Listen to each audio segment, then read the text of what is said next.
The sound of the shovel was the only thing that made sense. Scrape. Thud. Nora Matthews dug her father's grave with blistered hands, the April sun baking the Wyoming prairie into a cracked, unforgiving plate. For 3 days she had kept vigil. 3 days since the fever took him. 3 days of existing in the hollow space between the life she knew and the terrifying emptiness that lay ahead. At 22, she was alone. The owner of a general store drowning in debt, and the keeper of a silence that was eating her alive. The sun bled across the horizon, painting the clouds in streaks of angry red. She knew she should go back to town, but leaving felt like a betrayal. That's when she heard the horse.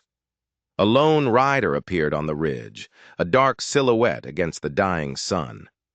He dismounted and walked toward her, his steps crunching in the dry grass. Nora didn't look up. "Miss," a deep voice said, gentle, but with an edge like worn leather. "The sun's about to set. It ain't safe for a lady to be out here alone." When she finally raised her head, his face was in shadow, but his eyes were clear and intense. He held his hat in his hands, a gesture of respect that felt out of place in this desolate landscape. He extended a calloused hand. "You don't have to stay alone." Nora stared at his hand. Was he offering to help her up? Or was he offering something else? She didn't take it. "I prefer my own company, sir," she said, her voice a dry rasp. The cowboy didn't move. "Name's Vaughn Blackwood. I ride for the Double Creek Ranch." He glanced at the fresh mound of earth. "Your father was a good man. Sold me my first pair of boots 5 years back." He knew her father. A flicker of something that wasn't grief, maybe curiosity, stirred in her chest. "He helped folks when times were hard," Vaughn continued, his gaze steady. "Now folks want to return the favor." "There's nothing anyone can do," Nora said flatly. "Perhaps not for him, ma'am, but for you." Vaughn crouched down, keeping a respectful distance. "Mrs. Wilkins at the boarding house sent me. She's worried. Says you haven't eaten in days." "I'm not hungry." "Didn't ask if you were hungry," he said, his voice firming up. "Said you need to eat." The tone reminded her so much of her father it broke something inside her. A sob escaped, sharp and ragged.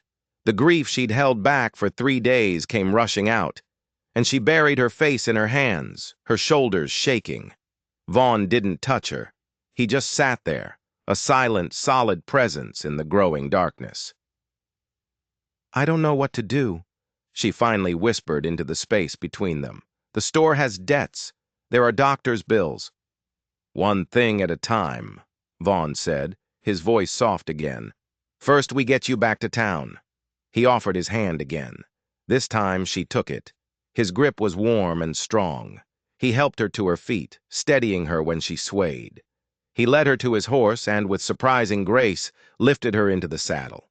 He took the reins and started walking toward the distant flickering lights of Whispering Creek. "He'll rest peaceful here," Vaughn said, glancing back at the grave. "Good view of the mountains." "He always loved the mountains," Nora whispered, clutching her father's worn Bible to her chest. "He said they reminded him that some things endure." Vaughn nodded. Wise man. The silence that followed was comfortable. For the first time in days, Nora didn't feel like she was suffocating, but as they drew closer to town, she saw the silhouette of her father's general store, dark and shuttered, and a new kind of dread began to settle in. She had no idea that the kindness of this stranger was about to drag her into a conspiracy that went far deeper than a simple fever and a few unpaid debts. The town had been worried.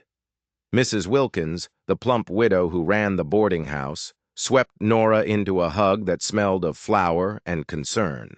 Sheriff Holloway tipped his hat, his weathered face etched with relief. They fed her beef stew and hustled her into a warm bath. But the next morning brought the vultures. Sheriff Holloway and Mr. Parker, the town banker, were waiting in the parlor. Parker was a thin man with eyes like 2 little stones. He had a ledger open on his lap. "Miss Matthews?" Parker began, barely acknowledging her father's passing. There are practical matters. The store has outstanding loans, unpaid invoices. How much? Nora asked, her voice small. Just over $2,000. The number was a punch to the gut. She knew things were tight, but not that tight. It was an impossible sum. The bank cannot extend indefinite patience, Parker continued, his voice devoid of emotion. Foreclosure proceedings will begin within the month. Foreclosure. The word was a death sentence. Her father's legacy, her home, everything, gone. Just then, a knock at the door. Vaughn Blackwood stood in the doorway, hat in hand. "Forgive the intrusion," he said, his eyes taking in the scene. The banker's open ledger, Nora's pale face. He understood instantly. "Perhaps I should come back later." "No," Nora said, surprising herself. "Please stay." Parker frowned. "As I was saying, unless Miss Matthews has family with resources, there's just me," she whispered. "Then I see three options," Parker said coldly. "Pay the debt, sell the store, or declare bankruptcy." Every option was a dead end. Every path led to ruin. The walls of the parlor felt like they were closing in. "There's a fourth option," Vaughn's voice cut through the silence. Every head turned. "Miss Matthews could continue running the store," he said, his gaze steady. "With proper management, it could pay off the debts over time." Parker scoffed. "A single woman running a business? Preposterous. Besides, the debts require immediate payment." "What if someone stood as guarantor?" Vaughn pressed. "Would the bank extend the terms then?" Parker's eyes narrowed. "That would depend on the guarantor's assets. Are you volunteering, Mr. Blackwood?" Nora's heart stopped. He was a stranger, a kind stranger, but a stranger nonetheless. Why would he risk his own security for her? "I have some savings," Vaughn said carefully, "and my standing with the Double Creek Ranch gives me credit. I believe an arrangement could be made." But the banker wasn't satisfied. He named a price for his good faith, $200, cash, an amount Nora knew was impossible. But then another voice came from the doorway. It was Nancy Whitcomb, the school teacher. In her hand was a small cloth bag. "I can provide that," she said, stepping into the room. "Samuel paid for the schoolhouse repairs last winter. He refused reimbursement. I've been holding it, waiting for a chance to repay his kindness." The banker, outmaneuvered, reluctantly agreed. He would draw up the papers. Nora had 6 months to prove the store was viable. It was a reprieve, a fragile, temporary stay of execution. After the others left, Nora looked at Vaughn, the question burning in her mind. "Why?" Vaughn stared out the window for a long moment. "6 years ago," he said, his voice low, "I was a different man, angry, drifting. One night I got thrown through your father's store window during a brawl." Nora gasped. She'd been away at school in Denver. She'd never heard this story. "Instead of having me arrested," Vaughn continued, "he gave me a place to sleep it off. He offered me a job until I could pay for the damages. He saw something in me worth saving when I couldn't see it myself." He finally turned to meet her eyes. "I'm not doing this for a stranger, Miss Matthews. I'm repaying a debt to the man who changed my life." The truth of it settled over her, a warm, comforting blanket. But there was something in his eyes, a shadow that hinted at a deeper, darker story. A story that suggested the brawl that night wasn't just a random act of violence, and her father's kindness wasn't just a simple act of charity. It was a secret, and that secret was now buried with him, or so she thought. Nora reopened the store. Vaughn was there that first morning, helping her sweep the porch and brew coffee, just like her father used to. The town rallied around her. They came not just to buy, but to support, to honor the memory of the man who had been the town's backbone. A new routine was born. Vaughn would stop by each morning before heading to the ranch, and again in the evening to help with the books. On Sundays, he escorted her to church. They talked. He told her about his family, lost to fever in Kansas. She told him about her love of books, about the mother she barely remembered. A friendship took root and began to bloom in the dusty soil of Whispering Creek. One evening in late May, Vaughn told her he was leaving, a 3-week cattle drive to Cheyenne. Nora felt a surprising pang of disappointment. 3 weeks is a long time. I wasn't worried about the store, Nora, he said, his voice soft. I was thinking I might miss our conversations. He took her hand. It was the first time he'd touched her with such clear intent. Maybe when I get back, he said, we could go on a proper outing, a picnic up in the foothills. I'd like that very much, she whispered. He left the next morning. Before he rode off, he gave her a small package. Inside was a wooden carving of a meadowlark, exquisitely detailed. Meadowlarks always remind me of you, he said, a rare shyness in his eyes. Elegant but sturdy enough for Wyoming winters. The 3 weeks he was gone felt like 3 months. The store thrived. Nora even paid the first debt installment ahead of schedule. But she kept the meadowlark on the counter, a constant reminder of his promise to return. He came back a week early. Nora's heart leaped when she saw him in the doorway, then sank when she saw his face. He was bruised, with a healing cut over his eye. Bar fight in Cheyenne, he explained, his voice grim. Some drovers took issue with our prices. She insisted on tending his wounds in the back room. As she cleaned a deep cut along his bruised ribs, she was acutely aware of his closeness, of the lean muscle beneath her fingertips. I thought about you every day, he confessed, his voice low and rough. His hand came up, his fingers gently tracing the curve of her cheek. I thought about you too, she breathed. He kissed her then. A slow, gentle kiss that deepened with a certainty that left her breathless. I've been wanting to do that since the first time I saw you at your father's grave, he admitted when they finally broke apart. The world outside seemed to fall away. Her father's store, the town, the debts, they all faded. There was only this man, this quiet, steady, honorable man. They made a date for their picnic that Sunday. The meadow he took her to was a hidden jewel in the foothills, a splash of wildflowers against a backdrop of pine and aspen. As they ate, he spoke more of his past. The talk turned to his dream of owning his own ranch, a dream he'd saved for years. Then your father got sick, he said, and trailed off. The realization hit Nora like a physical blow. And you used your savings to help me. Some things matter more than others, he said simply. You gave up your dream for me. No, Vaughn said, taking her hand. I chose a different dream, a better one. He knelt before her, pulling a small silver ring from his pocket. It was his mother's, simple but honest. Nora Matthews, he said, his voice thick with emotion. I love you.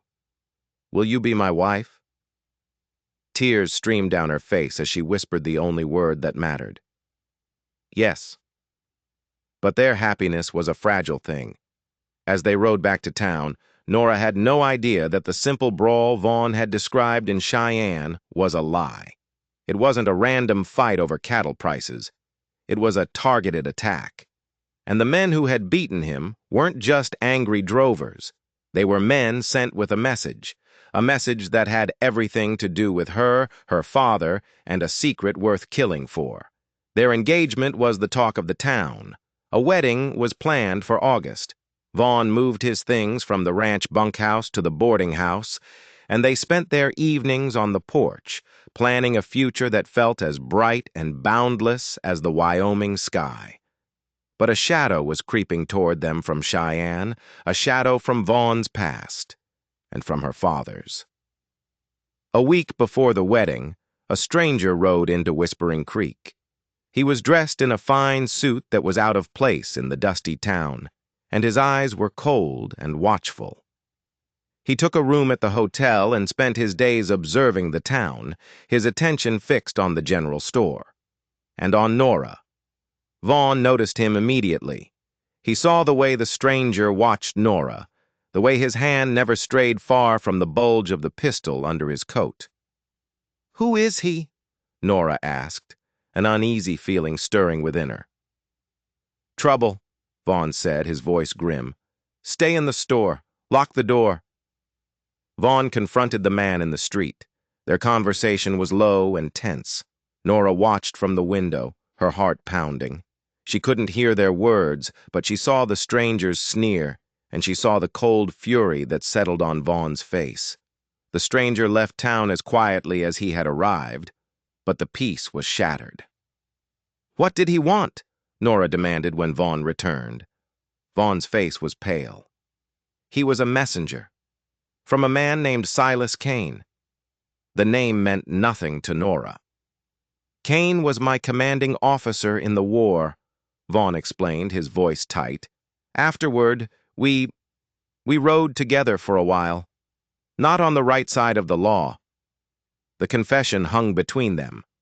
Nora stared at him, trying to reconcile the honorable man she knew with this ghost from a darker past. "We parted ways years ago," Vaughn continued. "I came here to start over. I thought that life was behind me. And now? Now Kane is in Cheyenne. He's a powerful man. He runs things, and he thinks I owe him." "Owe him what?" Vaughn finally met her eyes, and she saw a deep, haunting pain in their depths. "He thinks your father's store holds something that belongs to him." The blood drained from Nora's face. "My father? What does my father have to do with this Silas Kane?" Vaughn hesitated. Then the truth came out in a rush. "The brawl 6 years ago.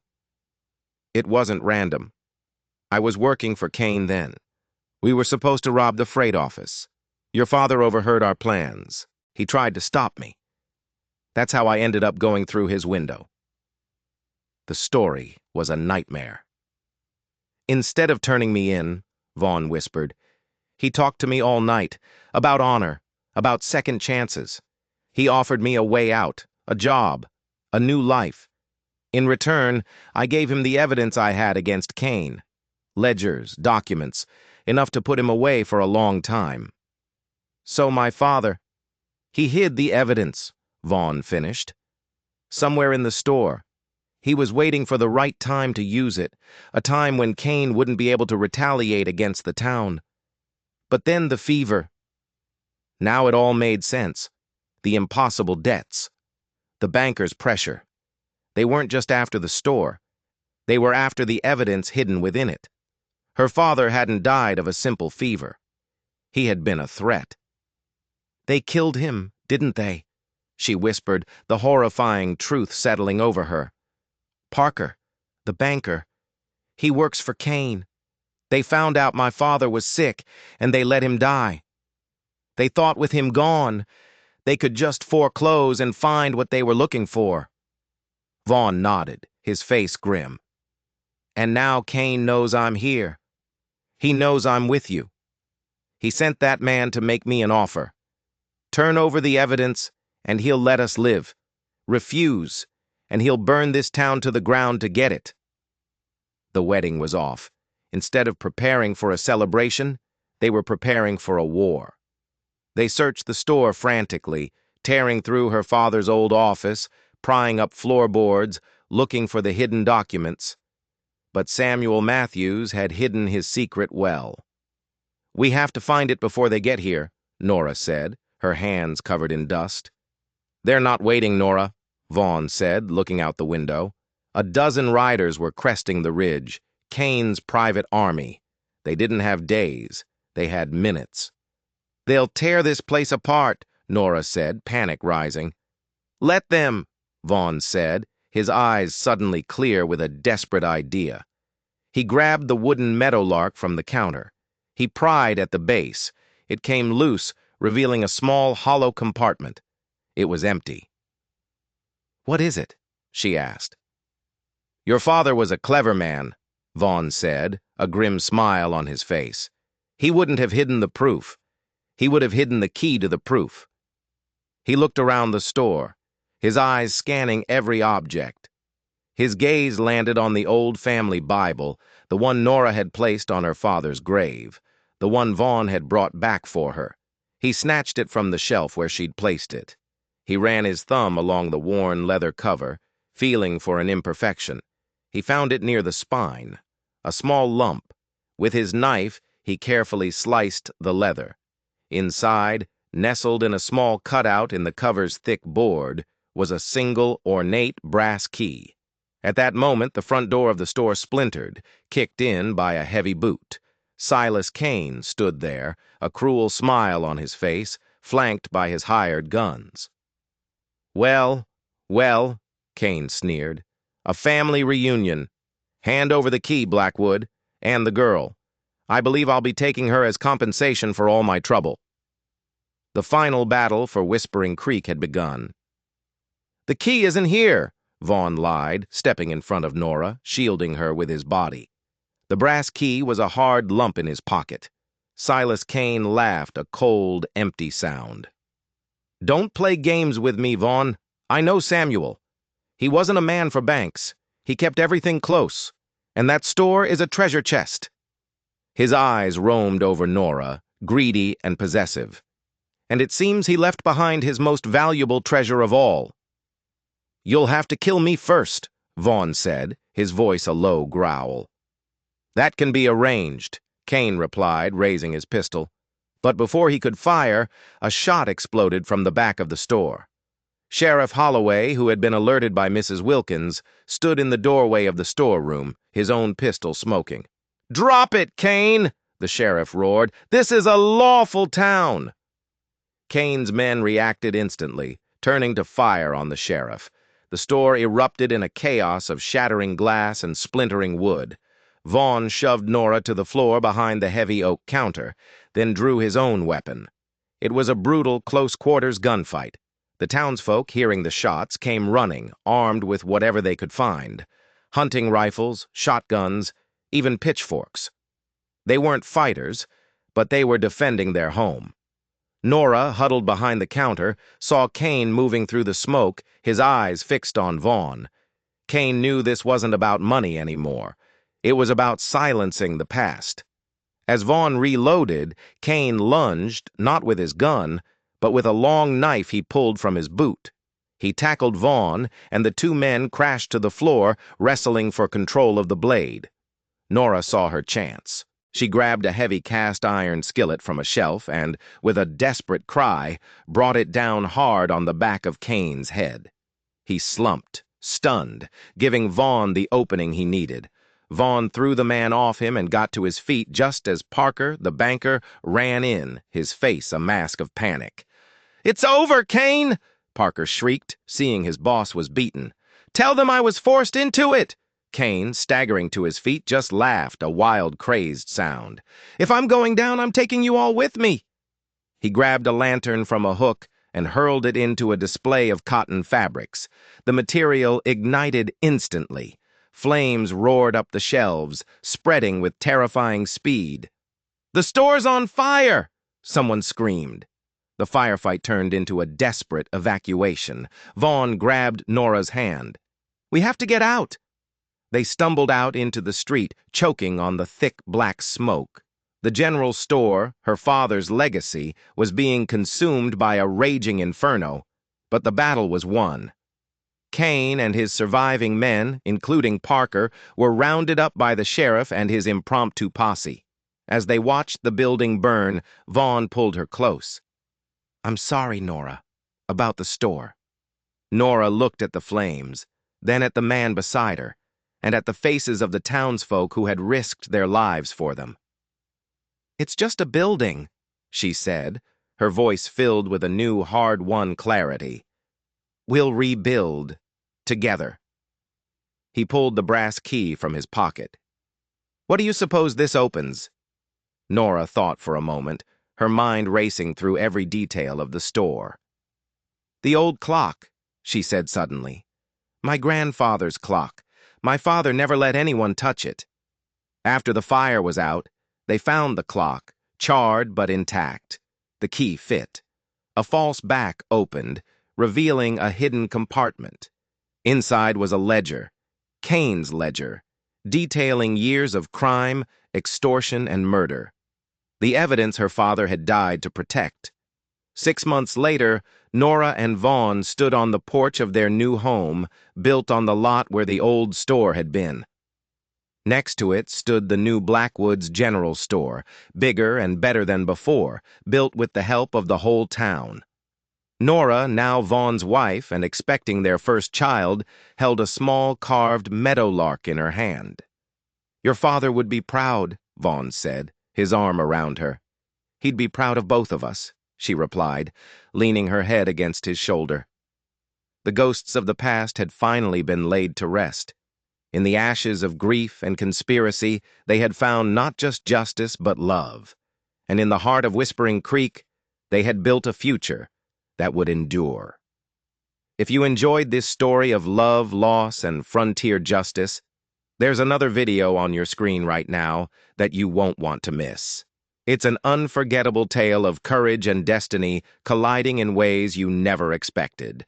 Don't forget to subscribe and consider leaving a super chat to help us keep bringing you more stories like these. Your support means everything to us.